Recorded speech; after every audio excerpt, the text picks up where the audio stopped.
casa, que hoje está mais bonita, está toda enfeitada, toda limpinha. Os espíritos também prepararam o ambiente, acerenaram o ambiente, prepararam o ambiente para que a gente se sinta bem na preleção da Cris, não é para falar palestra, preleção? Preleção da Cris, que vai falar sobre o orgulho e o egoísmo. Então, para dar início à nossa preleção de hoje, a Roseli vai fazer a prece de abertura e em seguida a Cris já vai fazer a explanação dela, tá? Prece de carne. Deus nosso Pai, que sois rico bem e bondade, dai a força àquele que faz a aprovação, dá a luz àquele que procura a verdade. Como no coração do homem a compaixão e a caridade. Deus, dai ao viajor a estrela, ao aflito a consolação, ao doente o repouso. Pai, dai ao culpado arrependimento, ao espírito a verdade, à criança o guia, ao órfão o Pai. Senhor, que a vossa bondade se estenda sobre todos que criaste. Piedade, Senhor, para aqueles que vós não conhecem, esperança para aqueles que sofrem. Que a vossa bondade permita aos espíritos consoladores derramar por toda parte a paz, a esperança e a fé. Deus, honrai com a faísca do vosso amor pode abrasar a terra. Deixe-nos beber nas fontes dessa bondade fecunda e infinita. Todas as lágrimas secarão, todas as dores se acalmarão. Um só coração, um só pensamento subirá até vós, com um grito de reconhecimento e de amor. Como Moisés sobre a montanha, nós nos esperamos com os braços abertos, ao poder, à bondade, à beleza, à perfeição. E queremos de alguma sorte alcançar as vossas excelências. Deus, dai-nos a força de ajudar o progresso, a fim de subirmos até vós. Dai-nos a caridade pura, dai-nos a fé e a razão. Dai-nos a simplicidade que fará de nossas almas o espelho onde se deve refletir a vossa imagem.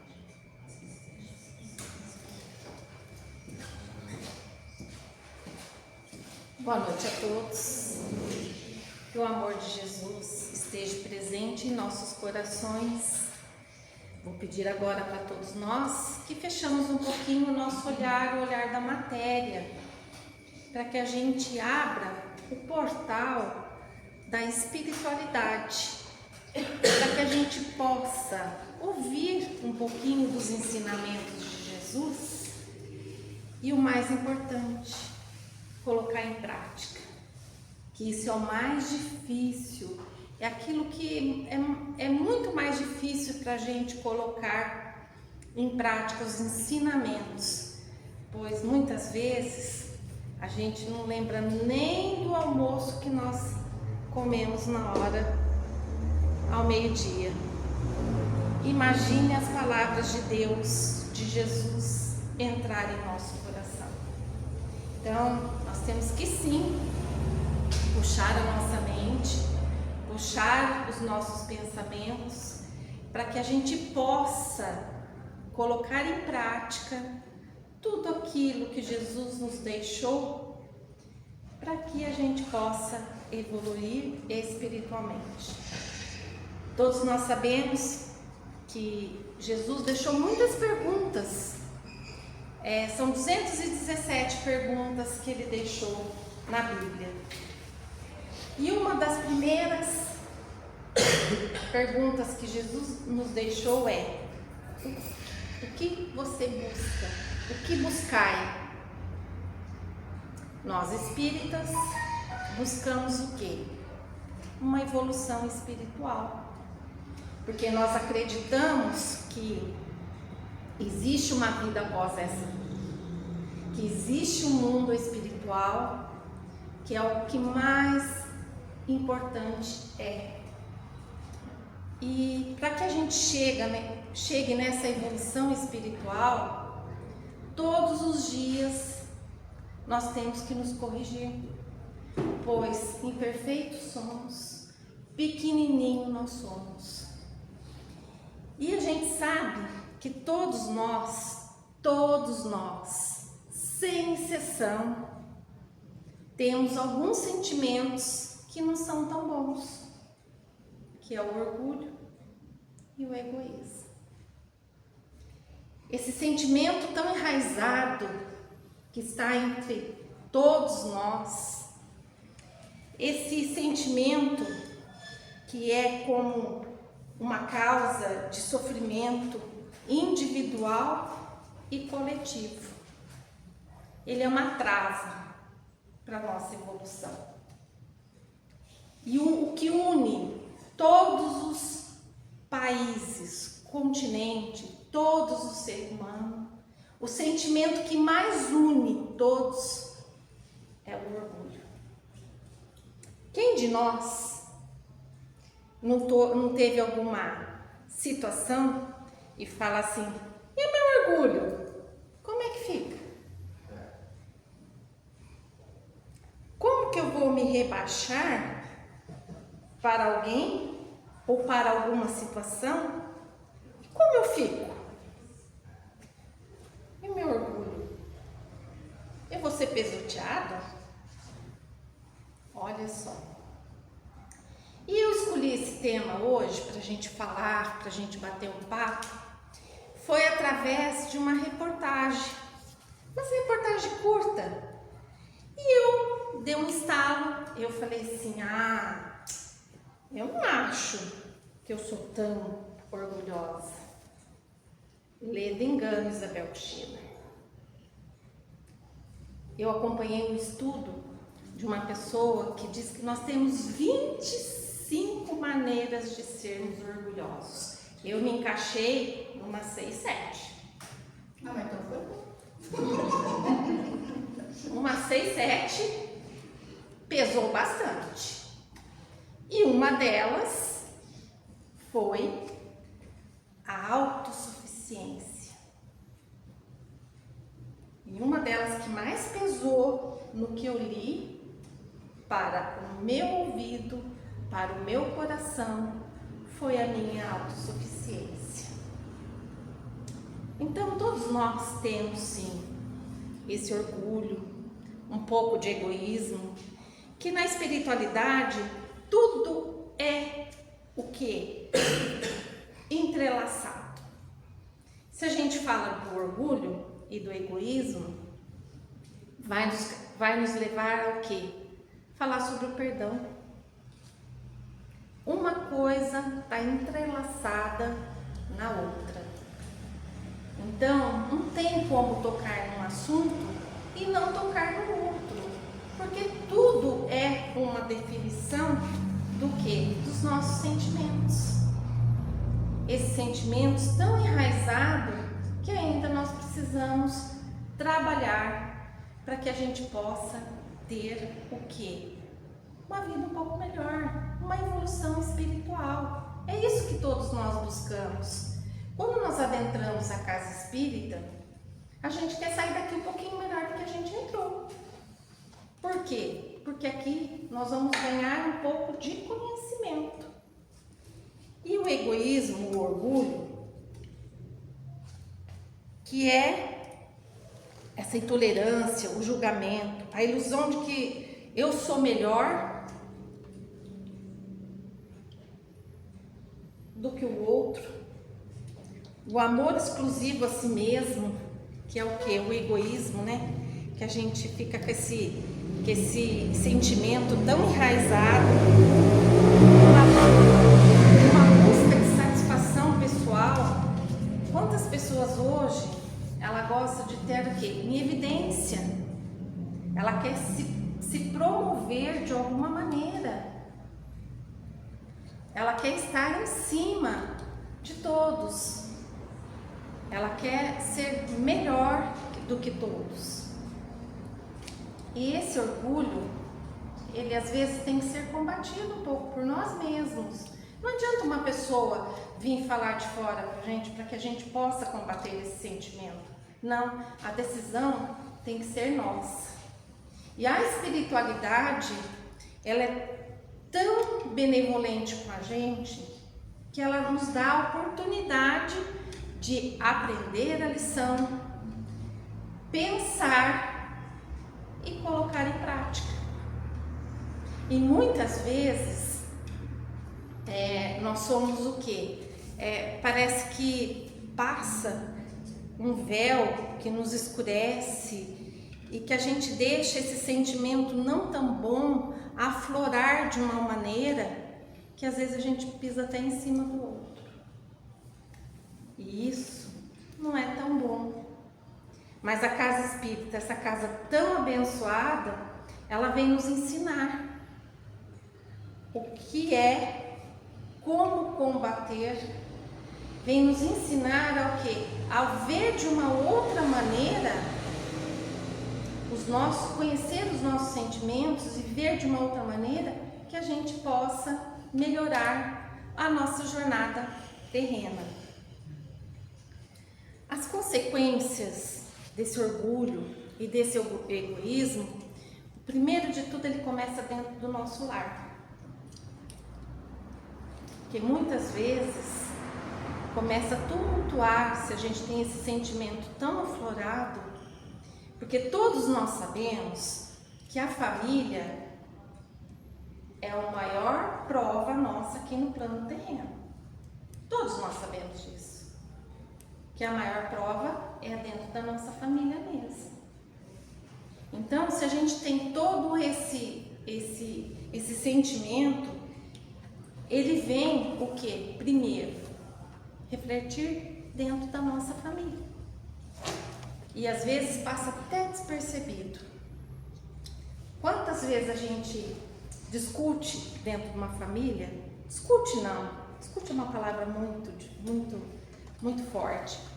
Uma divergência de pensamento, vamos colocar assim. E nessa divergência de pensamento, eu não consigo nem pedir desculpa, nem pedir perdão, porque, e o meu orgulho? Como é que fica? Olha, então a maior prova de tudo isso, das consequências que nós temos desse sentimento, o primeiro lugar que se aponta é no nosso lar. Depois é no nosso ambiente de trabalho, daí é na comunidade, assim vai. Porque esse é um sentimento que ele atrasa a nossa evolução espiritual e a nossa evolução moral. Então, para que a gente possa pensar e refletir em tudo isso, nós temos que ter o quê? A consciência, primeiro, de que somos orgulhosos e que temos o egoísmo presente em nossa vida. Porque se a gente tem a consciência do que é o orgulho e o egoísmo, ter o conhecimento e depois a gente saber a consequência, aí a doutrina espírita, ela vem nos ensinar o quê? Como devemos combater. Vem nos ensinar o que eu posso fazer para eu ficar melhor. E isso tudo que a doutrina nos ensina, o primeiro caminho para que a gente possa melhorar a tudo isso é a nossa reforma íntima. Porque Deus, ele não tem expectativa sobre nós. Porque você já pensou se Deus tivesse uma expectativa? Como ele seria se decepcionar com a gente? Por tudo isso, eu tive esse final de semana num lugar, tinha umas 3.000 pessoas. Eu estava numa fila, eu estava assim olhando, eu falei, meu Deus, olha como o amor de Deus por nós, ele é infinito. Porque eu estava num lugar com mais de 3.000 pessoas e eu fiquei pensando, como Deus dá conta de tudo isso? Porque cada um de nós pedimos uma coisa, cada um de nós reclamamos de alguma coisa, cada um de nós estamos sempre pedindo para Deus como os filhos mimados e teimosos. Se Deus não me concede aquilo que eu estou pedindo no tempo que eu quero, quando eu quero, eu me revolto. Como que Deus é poderoso, misericordioso e amor para todos os filhos seus. Como que ele dá conta de tudo? Aí entra aquela liçãozinha.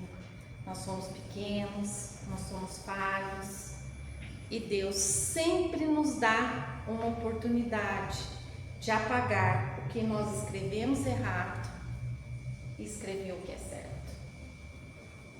E a espiritualidade, ela vem nos dar isso ainda com uma leveza. Ela nos ensina o caminho, mas a doutrina espírita, ela não cobra. Só que você é detentora do conhecimento, mais de você será cobrado. Por quê? Porque nós temos um livre-arbítrio. Então, quer dizer, a lição eu te ensinei, filho. Aí você faz do jeito que você achar melhor. Só que a consequência, ela está aí. Ela existe. Então, para todos nós que estamos na doutrina espírita, que estamos aqui buscando alguma coisa para que a gente evolua espiritualmente, nós temos que ter a consciência que todos nós somos falhos, que todos nós estamos aqui para aprender e que tem como a gente consertar esse sentimento. É combatendo todo dia. Opa, olha o que eu aprendi. Não vou mais fazer isso. Eu vou agir de uma outra maneira. Isso é difícil? Lógico que é. Nós vivemos num mundo materialista. Nós vivemos num mundo conturbado. Que se tem eu ou eu para ajudar a minha família, tem 300 pessoas lá fora para desajustar. Hoje nós estamos aí com a internet tão viva, né? Todos nós ficamos ligados na internet. E eu não sei se vocês viram que agora saiu uma reportagem sobre esses vídeos curtos que a gente vai passando assim, ó, que isso vai afetar a nossa mente. Por quê? Porque nós não estamos nos aprofundando em alguma coisa. As coisas estão muito rápido e a gente não está conseguindo absorver tudo isso. Então, sim, nós temos que nos policiar, vigiar e orar. Olha como uma coisa está ligada à outra. Uma lição da espiritualidade, ela puxa a outra. Não é uma coisa só. É tudo que engloba os ensinamentos de Jesus. E quando Jesus esteve aqui na Terra, ele teve muita preocupação com o quê? Com os nossos sentimentos. Que era para a gente ter cuidado com os nossos sentimentos. Era para que a gente cuidasse de uma maneira muito racional. Por quê? Porque tem sentimentos que nós temos, como a raiva, ela flora muito rapidamente e isso pode estragar a vida das pessoas em prazo de segundos. Então, sim, nós temos que ter o cuidado com os nossos sentimentos. E agora eu vou contar uma historinha para vocês que chama O Prego de Satanás. Não sei se vocês já ouviram essa história. O Prego de Satanás. Então, existia em uma cidade do interior um senhor muito orgulhoso, muito prepotente, que ele construiu uma casa muito bonita numa cidade, e essa casa era considerada a casa mais bonita. Sabe aquelas que a pessoa faz, que tem um jardim lindo na frente, como se fosse de um condomínio, que colocou aquela porta enorme, sabe aquelas portas enormes, que significa assim, nossa, eu venci na vida. E ele era muito bem de vida, tinha um sítio, era bem apessoado, gostava muito de ficar com os amigos, de fazer churrasco, de mostrar para os outros as suas posses. Mas ele tinha uma mulher, e essa esposa dele, ela era muito religiosa, e ela pedia muito para Deus que Deus trabalhasse no coração do seu marido para que ele pudesse combater a sua soberba, o seu orgulho, um pouco de egoísmo, porque ela era uma mulher temente. E ela pedia muito para Jesus: coração do meu marido. Meu marido sempre aquele orgulho por ter conquistado isso, por ter conquistado aquilo. Aí um dia, ele estava na frente da sua casa, chegou um senhor. E o senhor pegou e falou para ele assim: o senhor não vende a sua casa? Ele falou assim: ah, eu vendo, porque eu achei tão bonita a sua casa, eu vinha passear aqui nessa cidade e eu olhei a casa do senhor, é a casa mais bonita que tem da cidade. Ele falou assim: eu vendo, quanto que o senhor quer? Aí ele pegou e falou assim: mas por quanto o senhor quer comprar a minha casa? Daí o senhor fez uma proposta para ele, uma proposta razoável dentro do mercado, e ele pegou e falou assim: não, eu não vendo por esse preço. E ele fez uma conversão de 5 vezes a mais do que valia a casa. Daí eu falei: não, isso não é justo o que o senhor está pedindo para mim pela casa. Ele falou assim: mas eu não estou vendendo. Ele falou assim: não, mas eu gostei tanto da casa do senhor que eu estava disposto a comprar, mas eu não estou vendendo. E se não for por esse preço, eu não vendo. E ele acabou discutindo ali um pouco com o senhor, desmerecendo aquela pessoa. Saiu, o homem veio com uma proposta. Então, vamos fazer o seguinte: o senhor me vende 15 milímetros da casa do senhor. Eu vou pôr, tá vendo esse prego? O senhor me vende para mim colocar esse prego na porta da casa do senhor. Ele pegou e falou assim: e eu dou 50 mil para o senhor deixar eu colocar esse prego na casa do senhor.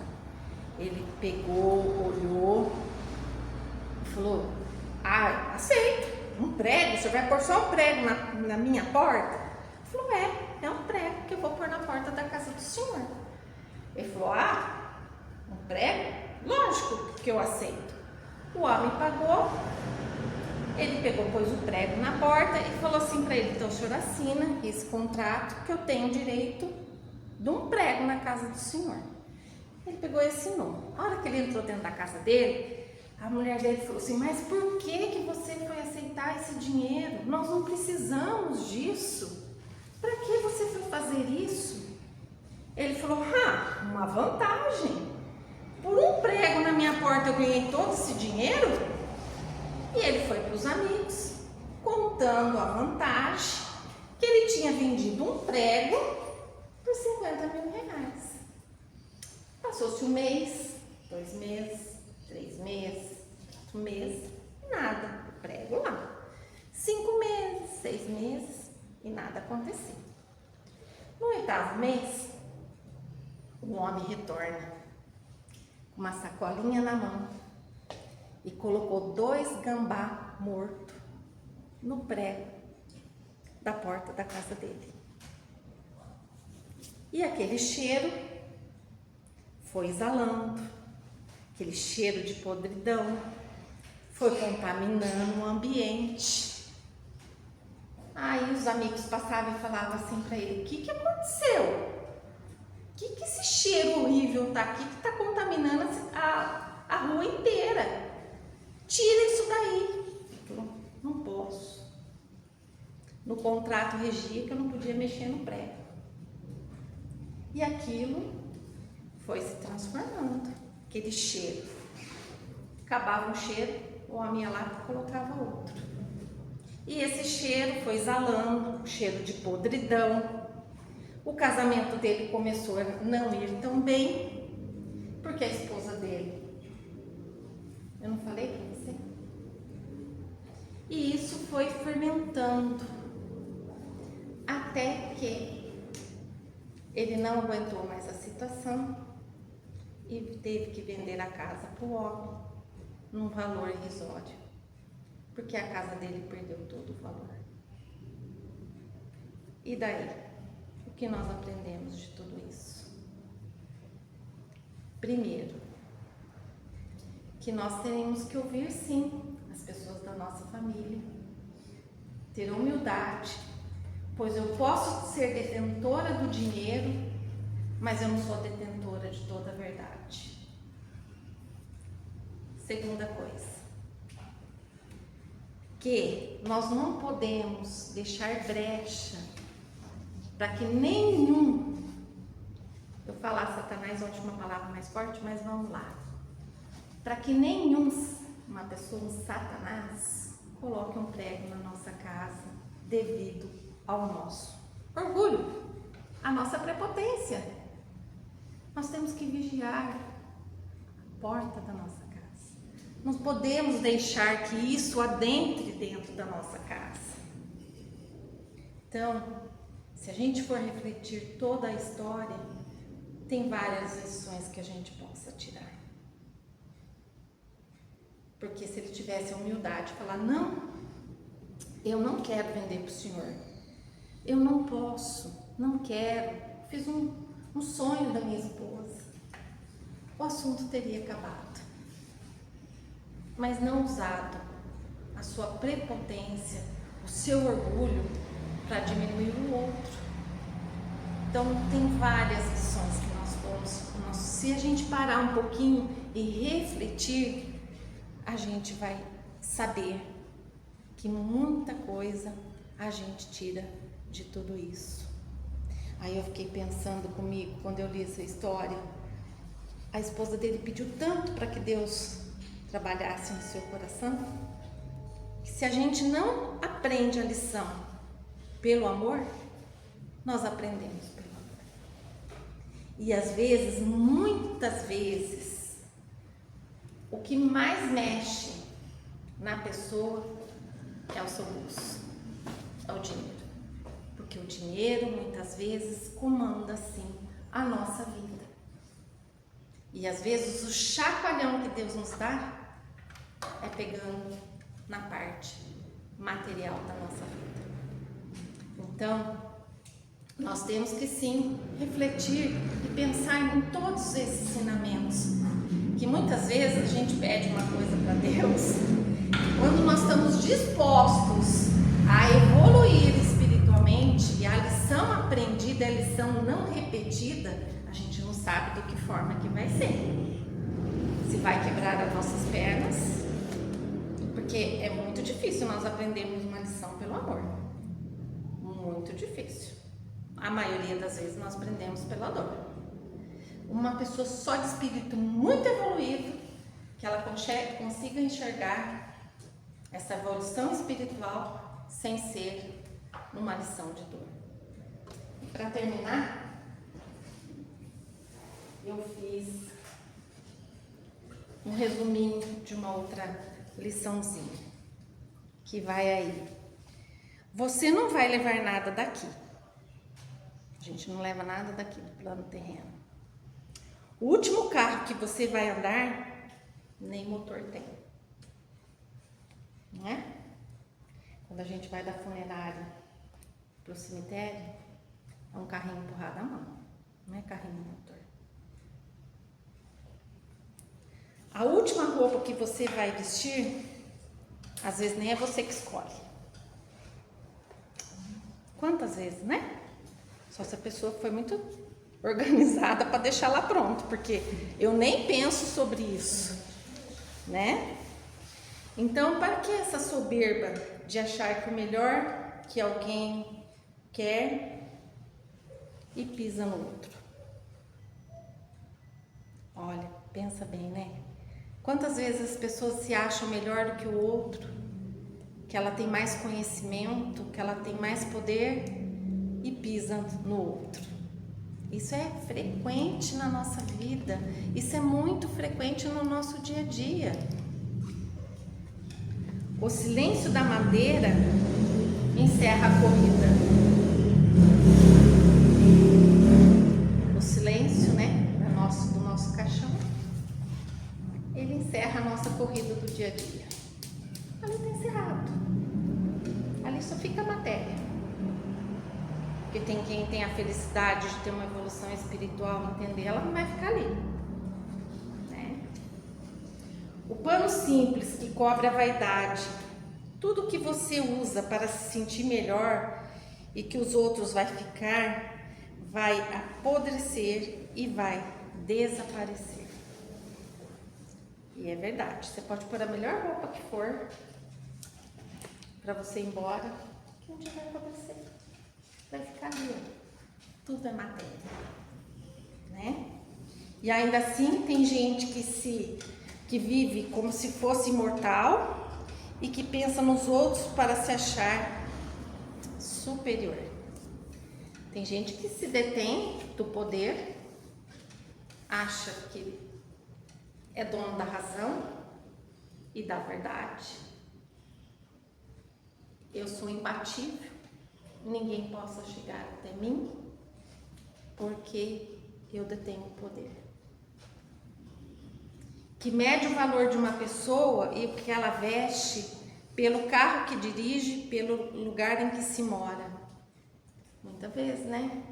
Porque primeiro a pessoa pensa no lugar, que se ela vai morar no lugar e se ela vai ter um carro do ano. Não que isso seja proibido, de maneira alguma. Essa lição quer nos ensinar assim, que nós podemos ter tudo isso, mas não deixar isso subir na nossa cabeça. Não deixar isso comandar a nossa vida. Nós podemos ter o que há de melhor. Isso não é ruim coisa alguma. A única coisa que nós não podemos achar que isso é a melhor coisa. E não é. Que a melhor coisa que tem é os nossos sentimentos. É o amor que nós temos para com o outro. Alguém pensa essa roupa de orgulho vai te cobrir no fim, ou só vai te mostrar o vazio que você carrega por dentro. Quer dizer, que antes da gente humilhar o outro, nós temos que ver que tudo que é matéria, ela vai virar o quê? Um vazio no nosso coração.